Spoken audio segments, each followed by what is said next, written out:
아들이 말했습니다. 어머니, 어차피 오래 사실 것도 아니잖아요. 그 순간 나는 시간이 얼마 남지 않은 사람처럼 느껴졌습니다. 오늘 나는 요양원 계약서에 도장을 찍었습니다. 서명란에 이름을 쓰려는 순간 아주 잠깐 망설였습니다.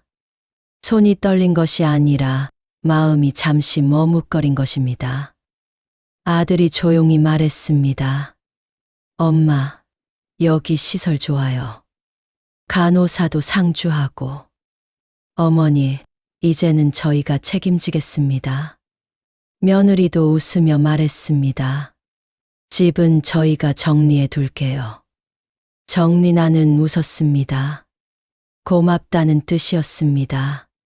하지만 그 웃음은 오래가지 못했습니다. 집을 정리한다는 말이 어쩐지 나를 정리한다는 말처럼 들렸습니다. 며칠 전 식탁에서 아들이 말했습니다. 어차피 오래 사실 것도 아니잖아요. 아기가 아니었다는 것을 압니다. 아마 걱정이었을 겁니다. 그래도 나는 그 순간 내가 사람이 아니라 시간이 남은 사람처럼 느껴졌습니다. 나는 아무 말도 하지 않았습니다. 대신 그날부터 결심했습니다. 석 달만 지켜보자. 그리고 결정하자. 요양원 생활은 조용했습니다. 아침 식사, 점검, 약 복용 시간. 사람들은 친절했습니다. 시설도 나쁘지 않았습니다. 하지만 복도는 늘 조용했습니다. 낯선 발소리와 휠체어 바퀴가 바닥을 스치는 소리만이 시간이 흐르고 있다는 것을 알려주었습니다. 모든 일정은 내가 정하는 것이 아니었습니다. 나는 달력을 보며 생각했습니다. 내 시간은 어디에 있는가? 그 질문이 매일 반복되었습니다. 창문 밖에는 아무도 살지 않는 듯한 아파트 단지가 보였습니다. 나는 창가에 앉아 오래된 생각들을 하나씩 정리하고 있었습니다. 하지만 나는 무너지지 않았습니다. 나는 관찰하기로 했습니다. 내 감정, 가족의 태도, 그리고 내 선택을요. 며느리가 면회를 왔습니다. 조심스럽게 말했습니다. 어머님, 아파트 명의와 통장은 정리해 두시는 게 좋겠습니다. 나는 창밖을 보았습니다. 그 집은 아직 내 이름으로 되어 있었습니다. 나는 천천히 말했습니다. 정리는 내가 결정할 일이다. 공기가 잠시 멈췄습니다. 나는 싸우고 싶지 않았습니다. 하지만 물러서지도 않았습니다. 며칠 후 손녀가 면회를 왔습니다. 손녀는 작은 목소리로 말했습니다. 할머니, 엄마 아빠가 아파트 등기부 떼어왔어. 세무사 만난대. 인감 도장도 가져갔어. 나는 아무 말도 하지 않고 손녀의 얼굴을 바라봤습니다. 손녀가 말했습니다. 할머니는 여기 있어도 웃지 않아요. 그 말은 이상하게 따뜻했습니다. 아이의 눈에는 계산이 없었습니다. 나는 처음으로 내 표정을 의식했습니다. 나는 정말 웃고 있었는가? 나는 스스로에게 약속했습니다. 석 달만 버티자. 그리고 나서 결정하자. 면회 신청이 들어왔습니다. 이름을 보지 않아도 알 수 있었습니다. 아들 부부였습니다. 아들은 예전보다 말수가 적어 보였습니다. 나는 차를 내렸습니다. 잠시 침묵이 흘렀습니다. 예전 같으면 내가 먼저 물었을 것입니다. 밥은 먹었니? 하지만 이번에는 묻지 않았습니다. 아들이 먼저 입을 열었습니다. 어머니, 그날 말입니다.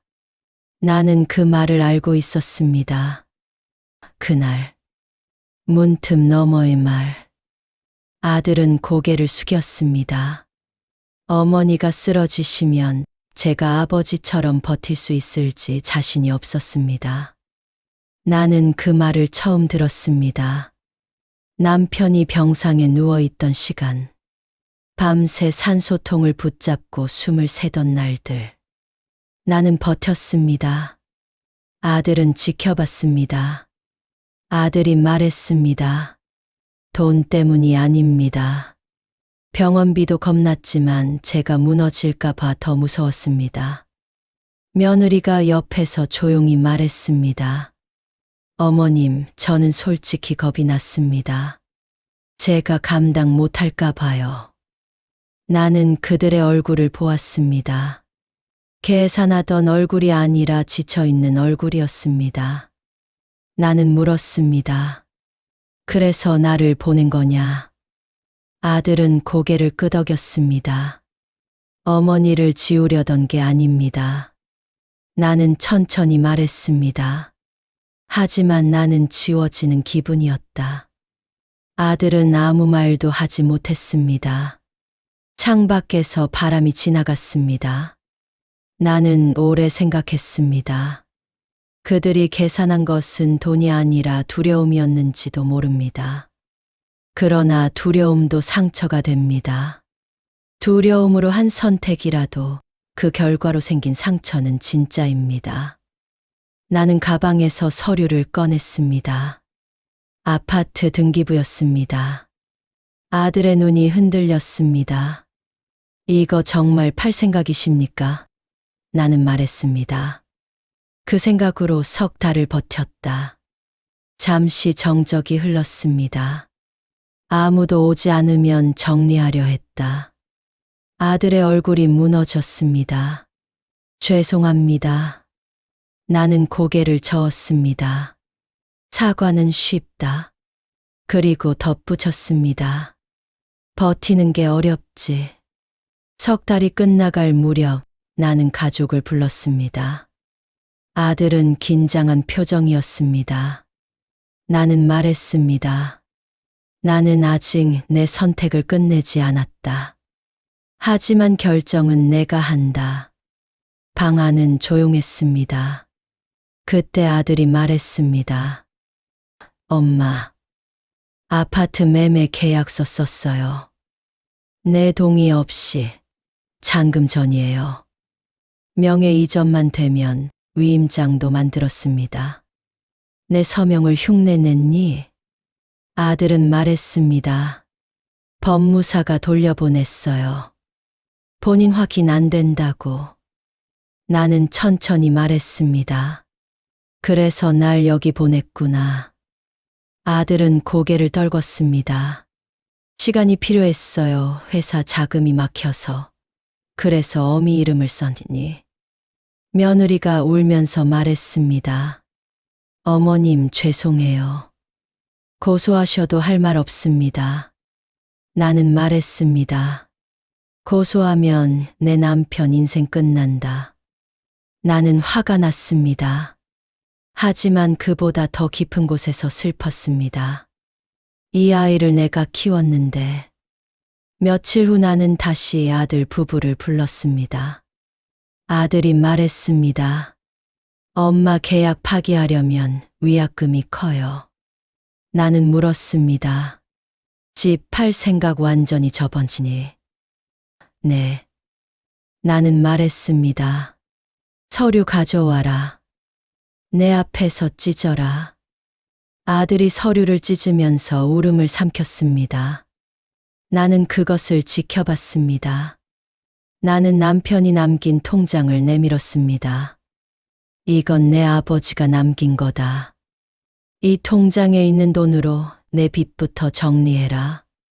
통장의 잔고를 본 아들이 놀랐습니다.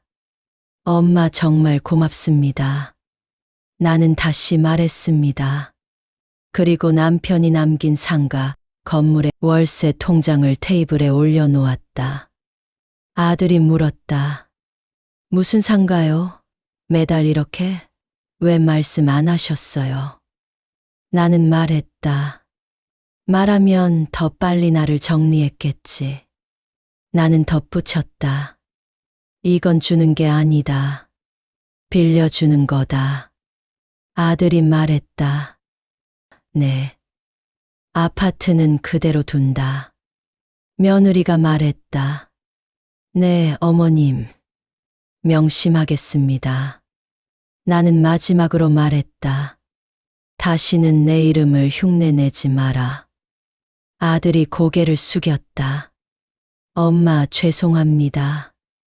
나는 아직 내 선택을 끝내지 않았다. 하지만 결정은 내가 한다. 아들이 말했다. 엄마 집으로 돌아와 주세요. 며느리가 말했다. 어머님, 저희들이 정성껏 모시겠습니다. 손녀가 말했다. 할머니 없으면 우리 집 아니야. 나는 그 말들을 들으면서 생각했다. 돈이 있어서 돌아가는 게 아니다. 나는 말했다. 너희가 사람으로 남겠다고 했기 때문에 돌아가는 거다. 요양원에서 집까지의 거리는 그리 멀지 않았다. 하지만 마음속 거리만큼은 아주 오랫동안 돌아와야 했다. 차창 밖으로 익숙한 골목들이 지나갔다. 오래된 슈퍼, 낡은 버스 정류장, 그리고 작은 공원. 모든 것이 그대로였지만 나는 조금 달라져 있었다. 그날 이후로 아들의 말투는 조금 달라졌다. 며느리는 더 천천히 말한다.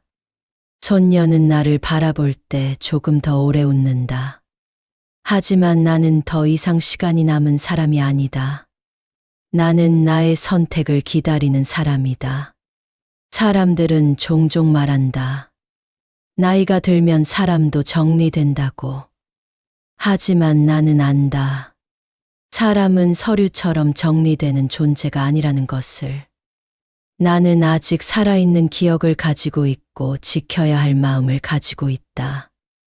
남편이 남긴 통장처럼, 남편이 남긴 건물처럼 오래되었지만 여전히 살아있는 것들이 있다. 나도 그런 존재다. 그래서 나는 오늘도 이렇게 말할 수 있다. 오랜 시간 들어주셔서 감사합니다. 제2화에 계속됩니다. 2화 제목은 내 아들이 나를 죽이려 했다입니다. 댓글에 링크를 걸어 두겠습니다.